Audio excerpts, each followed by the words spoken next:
Okay, guys, so basically, I forgot to mention four of supplements I also take, which I didn't include in the last two videos. So, yeah, here they are. Number one, I take omega 3 oil.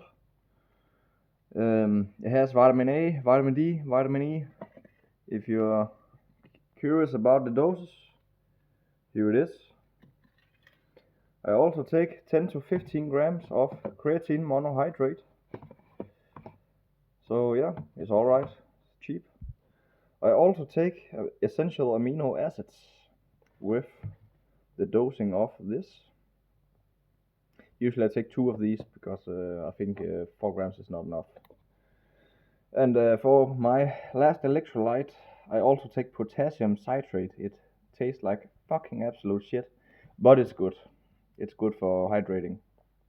So yeah, this was a short video. I hope you enjoyed it.